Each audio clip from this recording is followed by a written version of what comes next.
Hello, everyone. It's another edition. It's always another edition of Travel the World as a Speaker. And I'm so excited because we're going to talk about the secret to becoming a great speaker. That's what we're going to talk about today. And I'm going to give you a travel story. So for those of you who are brand new and you have no idea what this is, I am Phylecia Jones. Thank you so very much for hanging out with me. This is Travel the World as a Speaker, where I get to talk about two of the things I love the most, and that is traveling and speaking. And I want to help you leverage public speaking so that you can travel the world. Now, I've been doing this for a few years, and I'm telling you, there are events all over the world that are looking for speakers and experts. It doesn't matter if you're a business owner or 9 to 5, there is a stage that can support you in traveling to some amazing places. And so we're going to talk about that, but you got to also learn some of these little elements of being a speaker. Now, if you are not trying to travel the world, but you're trying to grow your brand, market your business, make money, you can also listen in too.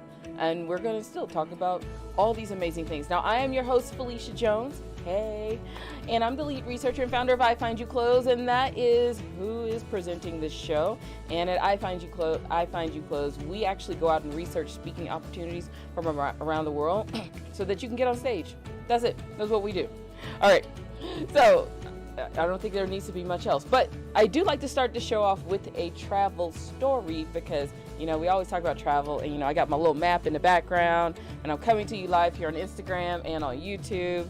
So I actually did have a really good travel story, and I forgot what it is so far. I forgot. I think I had it while I was washing my face, and I was like, all right, we're going to talk about this because this is amazing. So now that I don't remember what we're going to talk about something different. It's like travel style. So I'm just kind of curious, when you are traveling, are you an aisle person or are you a window person? And when you get to the hotel, do you have really weird little rituals that you do when you go places? Now, I will say this, I am an aisle person because I want free mobility to go to the bathroom when I'm on an airplane. That's it. Even on a train, I want to sit at the aisle. Now, on a train, I can sit by the window because it's kind of cool. I like to see everything passing. But you have space to, get out of the way. You don't have to step on somebody and put your all your behind in somebody's face. But on an airplane, I like the aisle because I just want to be ready to go to the bathroom or get off the plane whenever I need to. I mean, that's it. Now, when I get to a hotel, I don't have any weird little rituals, but little things, very germy. I do take cleaning stuff. I wipe the things down. And I think that's about it. I don't put my feet on the carpet in the hotel room because that's just kind of. So I actually take hotel socks. So hotel socks are, I don't take house shoes with me. So I take hotel socks so I can put those socks on when I'm in the hotel room so they can get, kind of cruddy. And even at nighttime, I have to leave them right by the bed. Yeah. So that's my little weird thing that I do when I travel. So I'm curious, if you have any other little weird, little odd things that you do. And I was wiping down the airplane thing before it became a thing. Because I was like, okay, we're going to wipe all this stuff down. And I used to cover my face. I have this cape thing that I just kind of cover. I literally look like Darth Vader when I fly. All right. So tell me what's yours. And you know what? And I'm pretty sure we do some odd things when we get on airplanes and in hotels. And I do like room service. I have learned the art of room service. Especially when I'm traveling for a speaking gig, I don't leave the hotel room because I need to focus for the next day. And I order room service. I stay in. I kind of get centered and, just kind of relax. And that is going to lead us into today's topic, which is the secret to becoming a great speaker. And to be honest, there's no bigger secret than this. And it's not really a secret. Practice. Practice, practice, practice. I remember one of my mentors told me, she said, you know what, you'll be surprised how many people feel that they don't need to practice before they get on stage. Now, I practice, I don't memorize my talks. I don't memorize, but I kind of memorize how I'm going to open. Because everything else I know what I'm talking about. I know how I'm gonna lead into it. I just need to practice the opening because it's based on the audience. So I do practice and I do kind of relax. I don't like to be overly stressed before a gig so that I can get up on stage and bring my A game. So if I have to give you a couple of tips on the secret, practice. And one of the things that does help is practicing in front of a mirror, because you do need to practice your facial expressions, your body movements, any weird things that you do. Like if you're one of those that's going to kind of move around, you don't want to pace and like look like you're a crazy person. And if you talk with your hands, now I talk with my hands, that's just it. You don't want to flail with your hands, but you want to practice all of those little movements and like how are you going to move on the stage. And that's why when I get into a hotel room, when I am traveling to speak, or when I'm at home, I have to come down here in the basement. And I just kind of get into a zone and I just make sure I practice. And it's not so much to like I said, it's not so much to practice the content or like memorizing. That's not what I'm doing. I'm just practicing the flow of how I'm going to lead into every point that I'm going to make, what story I'm going to tell, and then the closing and the opening. And I do change up my opening based on the room, but I kind of have to kind of know how I'm going to lead into it if I don't really, if I don't get a vibe from the room. But I would say that's the biggest one. I know a lot of people, they like to record themselves. That is a great thing to do. I don't do that. Now, I'm not saying you should be like me. I actually do think recording yourself and watching it is a really good thing. I have to be honest. I have a hard time watching myself on camera. I mean, I have a really hard time watching myself on camera. I'm pretty sure I would be a better speaker if I were to watch myself after a speaking gig. But that's one of the things that you learn over time. You learn to accept those types of things, and you can watch what you have done. Now, I won't say I don't ever watch myself. I actually do watch myself. Like when I did the TV show, I want to watch and make sure I'm not doing anything weird when I watch the TV show. When I did my TEDx talks, I will watch them.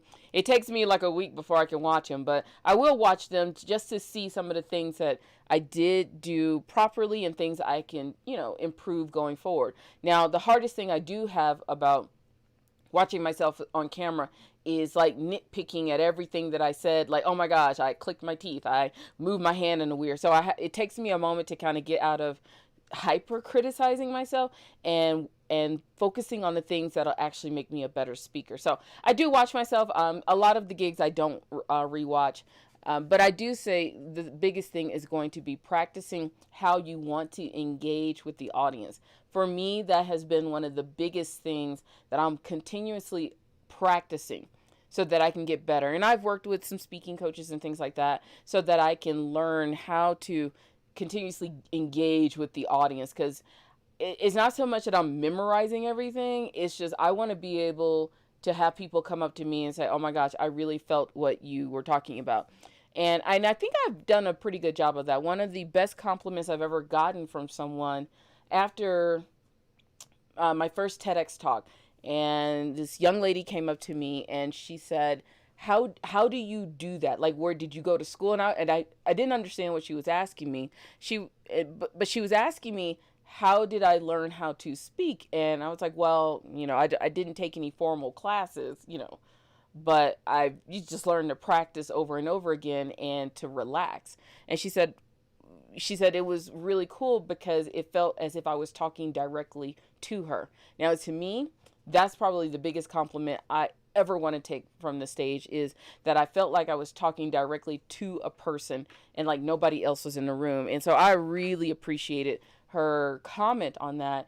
And that is probably, and I don't know how to tell you how to practice it, but that is the thing that I practice the most, is trying to engage with the audience. Now, I do think a couple of things that have worked for me that could work for you is kind of getting into a relaxing mode. And I know a lot of people get into, they're very, controlled when they're on stage. I attack the stage as if I'm in a room full of people that I know. And when I can scope out the room and it's in a comfortable space and I feel comfortable in it, then I will just act like I'm talking to people I know. The other thing that I do is engage with people before the event so that I can feel like I know somebody, or I can call out somebody's name. It all depends on the type of talk that you're doing. But I think the biggest thing for me is to just engage as much as possible. But all of that comes with practice. You have to practice. That is hands down the biggest secret. And when I say practice, because there's a lot of people who like to talk. Liking to talk is not being able to deliver a speech on stage. There's a lot of people who like to talk, and then there's a lot of people who can deliver. And those two, you're going to have to, if you're a talkative person, that doesn't mean you can get on stage and give this amazing presentation. Sometimes the people who talk too much actually just kind of talk, and you lose them when you're on stage. So that's what I want you to do. Practice, practice, practice. Practice in the mirror. Practice in the shower. Record yourself. Watch yourself. Do all of these little things and get on more stages. To be honest, get on more stages. The more stages you get on so that you can practice in front of people, you'll become more relaxed. You'll know when a certain point is going to hit. You'll know when people are going to cry. You'll know when people get uncomfortable. That's the thing. You have to start reading the audience so that you'll know how to respond back to them when they are responding to you. So practice. Practice makes perfect. All right, that's all I have for you today. And I know it's kind of like, okay, she just told me to practice, but you'd be surprised. You'd be surprised how many people don't practice. And the reason why you want to do that is because it will affect you going forward. You may miss out on referrals.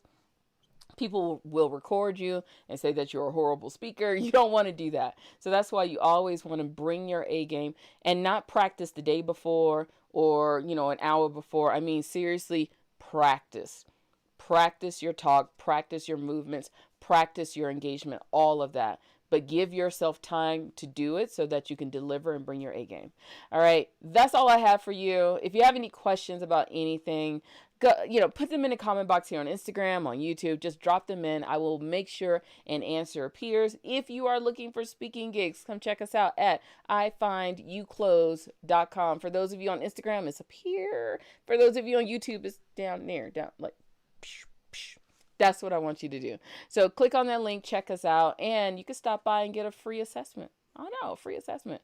So go ahead, do the thing, get on more stages, practice, and invite me because I want to see you speak. So take care of yourself. I will be here tomorrow. Bye. All right. See ya, YouTube.